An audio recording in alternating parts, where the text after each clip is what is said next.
Police ಕಲ್ಯಾಣ ಮತ್ತು ಧ್ವಜ ದಿನಾಚರಣೆ ಕಾರ್ಯಕ್ರಮಕ್ಕೆ ಜಿಲ್ಲಾಧಿಕಾರಿ ಡಾಕ್ಟರ್ ಕೆ ಆನಂದ್ ವಿಜಯಪುರದಲ್ಲಿಂದು ಚಾಲನೆ ನೀಡಿದರು. ಈ ವೇಳೆ ನಿವೃತ್ತ ಪೊಲೀಸ್ ಹೆಚ್ಚುವರಿ ಅಧೀಕ್ಷಕ ಎಸ್ಕೆ ಮಾರಿಹಾಳ ಗೌರವ ವಂದನೆ ಸ್ವೀಕರಿಸಿದರು. ಬಳಿಕ ಆಕರ್ಷಕ ಪಥಸಂಚಲನ ನಡೆಯಿತು. ಈ ಸಂದರ್ಭದಲ್ಲಿ ಜಿಲ್ಲಾ ಪಂಚಾಯಿತಿ ಮುಖ್ಯ ಕಾರ್ಯನಿರ್ವಹಣಾ ಅಧಿಕಾರಿ ರಿಷ್ ಆನಂದ್, ಪೊಲೀಸ್ ವರಿಷ್ಠಾಧಿಕಾರಿ ಲಕ್ಷ್ಮಣ ನಿಂಬರಗಿ, ಹೆಚ್ಚುವರಿ ಪೊಲೀಸ್ ವರಿಷ್ಠಾಧಿಕಾರಿ ರಾಮನಗೌಡ ಹಟ್ಟಿ, ಲೋಕಾಯುಕ್ತ ಪೊಲೀಸ್ ವರಿಷ್ಠಾಧಿಕಾರಿ ಪಿಟಿ ಮಲ್ಲೇಶ ಸೇರಿದಂತೆ ಹಲವರು ಉಪಸ್ಥಿತರಿದ್ದರು. ಬಳಿಕ ಡಾಕ್ಟರ್ ಕೆ ಆನಂದ್ ಪೊಲೀಸರ ಕೆಲಸ ಸಮಾಜದ ಜನರಲ್ಲಿ ವಿಶ್ವಾಸ ತುಂಬುವ ಜೊತೆಗೆ ಯಾವುದೇ ಅಹಿತಕರ ಘಟನೆಗಳು ನಡೆಯದಂತೆ ಎಚ್ಚರಿಕೆ ವಹಿಸುವುದಾಗಿದೆ. ಪೊಲೀಸ್ ಭವನ ಸೇರಿದಂತೆ ಹಲವು ಸೌಲಭ್ಯಗಳನ್ನು ಕಲ್ಪಿಸಲಾಗಿದೆ ಎಂದರು. ಅಂಡರ್ ಸ್ಟ್ರೆಸ್ ಎಲ್ಲರೂ ಕೆಲಸ ಮಾಡ್ತಾ ಇರ್ತಾರೆ.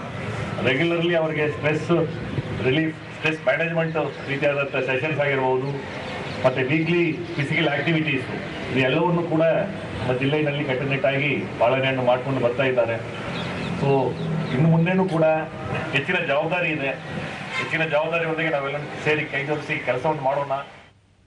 ರಿಷಿ ಆನಂದ್, ಪೊಲೀಸ್ ಇಲಾಖೆ ದಿನದ 24 ಗಂಟೆ ಕರ್ತವ್ಯ ನಿರ್ವಹಿಸುವಂತಹ ಜವಾಬ್ದಾರಿ, ಕಾನೂನು ವ್ಯವಸ್ಥೆ ಕಾಪಾಡುವುದು, ಸಾರ್ವಜನಿಕರಲ್ಲಿ ವಿಶ್ವಾಸ ಮೂಡಿಸುವ ಗುರಿಯೂ ಇದೆ ಎಂದು ಹೇಳಿದರು. ಸಿಬ್ಬಂದಿಗಳು ಅವರು ಅವರ ಕೆಲಸ ಮಾಡ್ತಿದ್ದಾರೆ.